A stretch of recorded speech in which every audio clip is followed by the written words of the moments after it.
Hello everybody and welcome to Kerbal Space Program with REinstein. We're playing the career mode, and as one of my earlier missions I had to build a base on Minmus. So here's our base that I built. It's not exactly very fancy, but the fanciness of it is not important. What's important is who we have up there, and we have Jebediah. He's stuck on Minmus, and so I think it would only be right to go and launch a rescue mission. The poor lad's been up here for probably, I don't know, hundreds of years.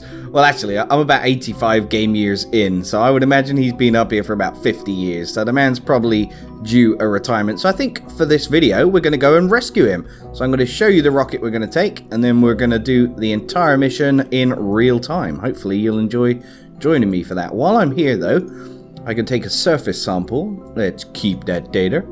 And an EVA report doesn't issue anything, but the surface sample gives us 119.5 science. If I could bring him back, that's a very worthwhile addition to our cause of becoming the best space agency in the world. Yeah, let's go and take a look at the rocket. Okay, so the craft we have here is a little bit overkill, I think. If you take a look at the Delta V on the top left here, it's got 8,570, like I said. Probably a bit too much, but I wanted to absolutely make sure Jebediah is our most experienced and most valuable astronaut, so we must save him at all costs and make sure we have a good mission doing so. Now, during testing, I had a few issues. One was that the solid fuel boosters were too close. I used different decouplers. I used, where are they? Let me see here. Structural. I used these TT38K radial decouplers, so they were too close. So I thought, remove them, add these big ones. But with these big ones, I always like to add space tape because they tend to create a little bit of wobble in my craft. So I've got space tape attaching those. Then I've got some fins. People like Lord Cucumber and Omar Garcia will be very happy to hear, to help me steer in the atmosphere of Kerbin during launch. Now, also, when we've decoupled the solid fuel boosters and we're in deep space, heading for Minmus, maneuvering my craft was quite difficult. So I've added some RCS thruster blocks to aid in our maneuvers. Then at the top, we've got our two-phase lander. So essentially, we'll be landing this whole part here, like so. It's got landing legs on the outside. The reason the landing legs are on the outside like this is so that I can decouple that stage, and then literally the bit that comes back towards Kerbin is this central area here. So you can see it's got a battery and it's got a heat shield under there, and all is good. But I just need to change the parachutes order. So the parachutes we need after that stage. Yes, good. Okay, so let's attach this all back up. There's our rocket, lovely jubbly. So the first stage is there, then that decouples, then we've got those. Alright, perfect. See you on the launch pad. Welcome everybody to the launch of the Minmus rescue craft. How you doing? So, it's a beautiful sunny day. We're just launching slowly above the surface, and these huge solid fuel boosters are nicely stuck where they should be now. Like I said earlier, the problem I was having was that they were bending too far in because the thrust was generating such force on them that it was pushing the tops into the side of the rocket, which is not good at all. So I chose these big ones simply because of the altitude they get me to. When they actually run out of fuel, they get me to around 11,000 meters at a relatively good clip, you know, good speed. So that's one good thing. Once I've decoupled them, then all I've got to do is start turning right for my gravity burn, or gravity turn, however you want to refer to it. Now, I see this mission as being extraordinarily important to the ongoing concerns of the my Kerbal Space Program, because without Jebediah, who the hell's going to run this place? Jebediah's the captain and leader of my crew.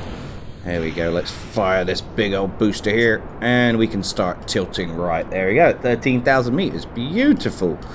I think we're going maybe a bit too fast, but I'm not going to bother killing any velocity. As I said before, this rocket's got too much Delta V anyway, but I wanted to make sure we can bring Jeb back, you know, and not mess. I didn't want to mess around with the rocket. I did test it, and it works fine, so I didn't want to upset it and then, you know, waste time trying to record and it failing. So I thought, why not take this opportunity to to launch this rocket. And it's a nice design. I do like the design.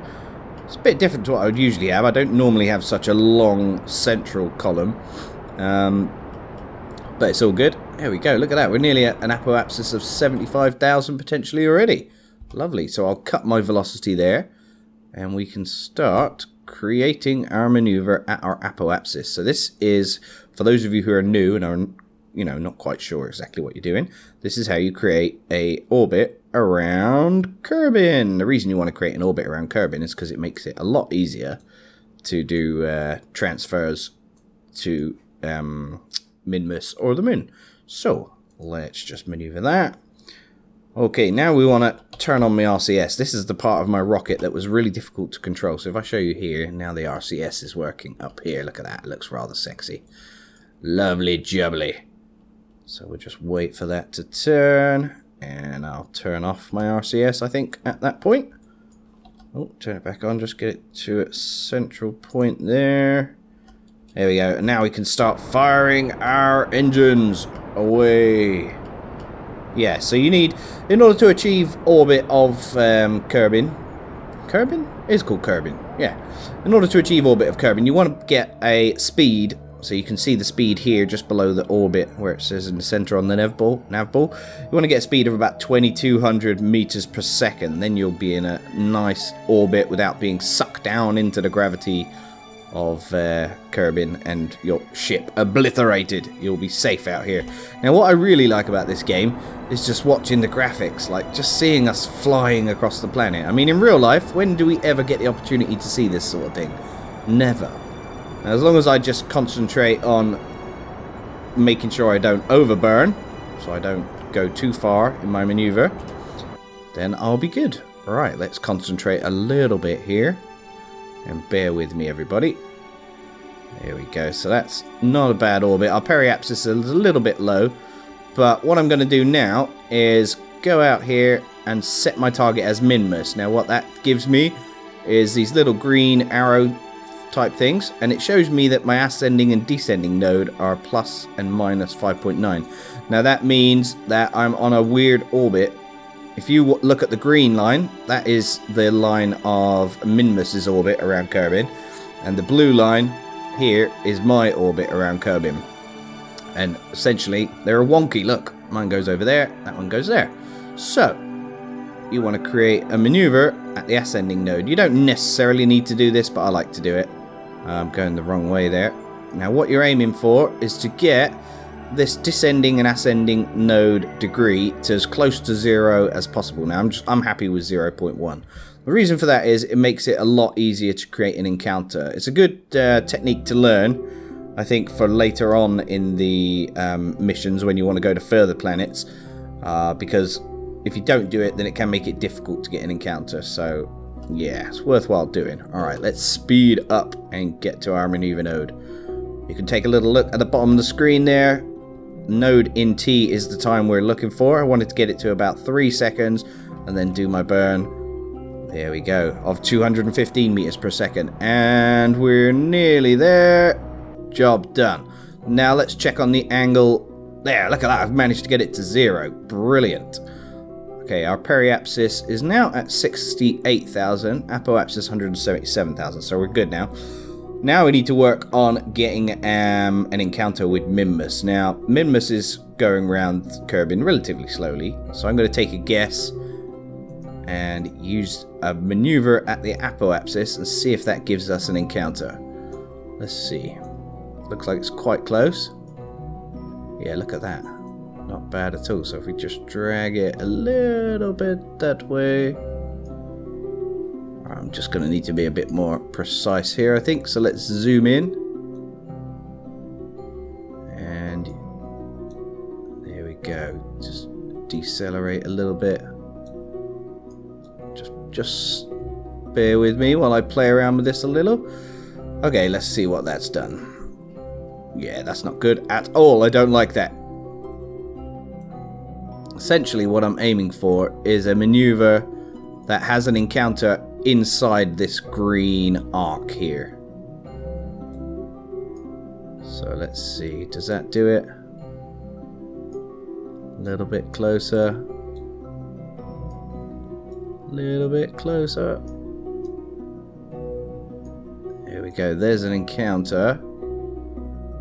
Drag that just slightly. Looks like it's not exactly a great encounter, but I'm happy with that. Alright, let's turn on my RCS again and maneuver this brute over towards our blue maneuver node on our nav ball. There we go. You can see Kerbin below. Luckily, there's no one in this craft. They're not getting terrified of my poor maneuvering. Okay, so we want to get to our maneuver in 4 minutes, so let's fast forward and watch our craft fly around. Kerbin, look at that. You can see the moon in the distance there and the sol, the sun. They call it sol, I believe. Alright, we're about ready to do our burn. Now, on the right-hand side here, you can see Delta V S5. That means we've got 600 meters per second left. And it roughly tallies up with how much Delta V we need to change on the center here near the nav ball. So, alright, we've run out of fuel on that stage. Time to activate the next stage. And boom, we overshot it. Alright, if you overshoot it like that, simply maneuver your ship towards retrograde. Do a little tiny burn, and there we go. There's our encounter. So this blue line indicates our trajectory. Now, if we click on Minmus, we can have a look at something rather interesting. You can see this is going to be the encounter we're having. It's going to be a really short encounter. So what you can do is go back to your craft and create... Hold on. Let's go back to our craft and create another maneuver. Hold on. Let's slow the game down. And you can create another maneuver that adjusts your encounter before you actually get there. So check this out. If I drag that way... Wait, that's not good. You can try and get this line to as close to Minmus as possible. And basically, that will be better for you, because then you can create your orbit a lot easier. And it works really good with further planets. I kind of learned it off of Scott Manley. Alright, so for after playing around for far too long than I should have, I've now got my encounter with Minmus. So we need to burn retrograde, or make a maneuver retrograde, in order to get our orbit around Minmus. Once we've got our orbit, then obviously we can work on correcting our landing spot. So there we go. That's going to give us a periapsis of 13,000. Should be ample enough to clear any mountains that are there. So I'm happy with that maneuver. Let's fast forward a little bit and try and get within 10 seconds of that 19-second target. There we go. We're nearly there. I'm happy with that. So let's do our burn. And this is going to slow our rocket down just enough to get a nice little orbit. Now you can see I've still got over 3,000 Delta V left. More than enough to land on Minmus and pick up Jebediah. So let's just slow down my velocity a little bit so I can get a nice height above Minmus. There we go. Not bad. 12,000. I'm happy with that. Okay. So once I get to the periapsis, what I want to do is add another maneuver. Now this maneuver is going to drag the other side of my orbit close to Minmus as well. So 23,000, let's say 19,000. Now the idea is, what you want to do is land in the daylight. So essentially, there's my rocket. I could even, there's the bit I want to land at, the Minmus base 1. So if I drag this pink node here, it changes my angle of orbit, hopefully to closer to where I need to be. There we go. Not bad. And then all I've got to do is kill my velocity when I'm over the top of the place you want to get to. But that depends on the thrust to weight ratio. You may need to start killing your velocity really late. Like with this rocket, I'm going to kill my... oh, that's really annoying. We're going round and round and round, and that has moved. Alright, well this is not so easy to do in real time. It's a lot easier when I'm not talking. Never mind. Let's zoom out a little bit. We'll get this in the end. Okay, so there's our that's where we want to get to. Now if we fast forward, yeah, it's heading more and more into the darkness. But you never know, by the time we get there, it might be in the daylight, and it looks like it will be, yeah. So I'll tell you what I'm probably going to do. I should be able to get here. Bear with me, guys. Oh, look how quickly that's rotating. Oh my god. Alrighty, yeah, so the principle still stands. I can create a maneuver at the apoapsis here, get low enough. I need to change our angular orbit. There we go, nearly in line. And this bit is really quite difficult, especially in real time. Okay, now we're just fast forwarding, getting to the maneuver point. Apologies if this is a bit boring, guys. It's really hard to do in real time. Usually, you know my style. I edit heavily my videos and then record my voice afterwards. But thought I'd try it this way because it might point out some useful stuff to some of you. There we go. It's going to be in the dark again, isn't it? By the time I get round there, it's going to be in the dark, my little base where I'm getting to. Although, you never know, we might be lucky. Just enough daylight. Possibly. Alright, our speed is so low around here that I could burn really late. Now if we go into this view, there's our base down there, I think. And all we've got to do now is kill our horizontal velocity across the surface. So if we click in the center there, we can see our velocity across the surface is 108.8. So just start burning your rocket and you can see the game changes slightly. Here we go. Now if we check where we're going to be landing. Now it's quite far away still. So what I'm going to do is try and add a little maneuver here. Yeah, and change it slightly like that. Actually, not too much. Like that, I think. Because you have to allow for the rotation of the planet or the moon. So your target is not exactly going to be where you expected it to be. You know what I mean? So I'm just going to kind of do this by eye now. I've done it a few times on this planet and other planets, so I know what I'm doing. There we go, and we're plummeting really fast, but don't worry guys, I'm going to be fine, I'm sure. I am going to lower my landing legs already though, just to create a little bit of drag, if there's any to be gained at all. There we go, let's see where we're going to land. Okay. So what I'm going to do now is try and point my rocket a little bit that way and see if that helps aim towards where we're going. There we go, a little bit.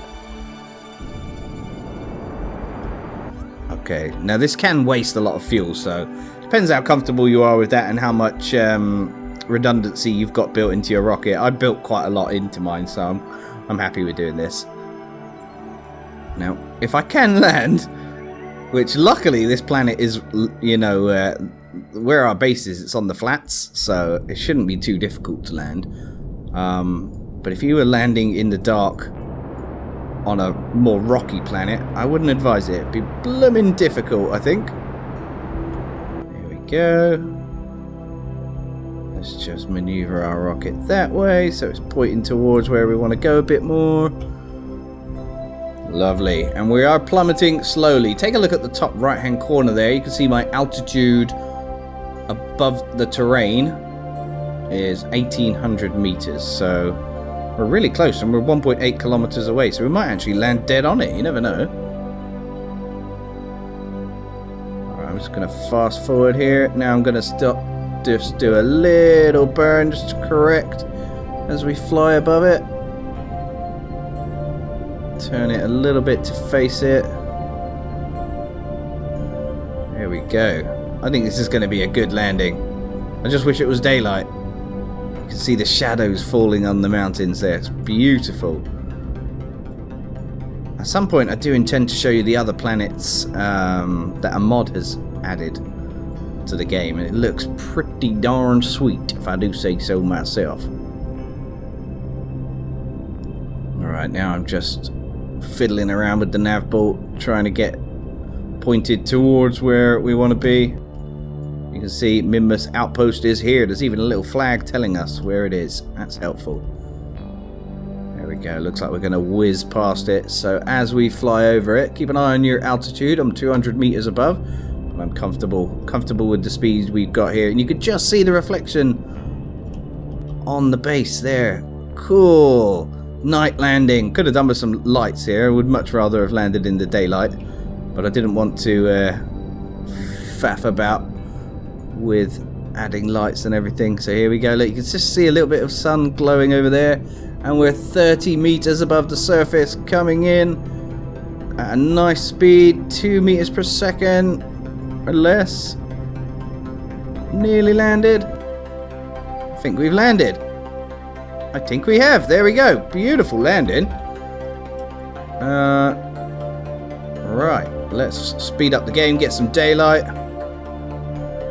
Here we go. We can see. Look at that landing. Beautiful. And that's where our target is. I did that in the night. That's quite frankly ridiculous.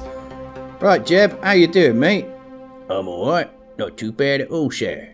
Be lovely to come back with you, though. Keep the data. So can I transfer that data? I'm not quite sure how to do that. Right, time to EVA, Jeb. Fly! Look at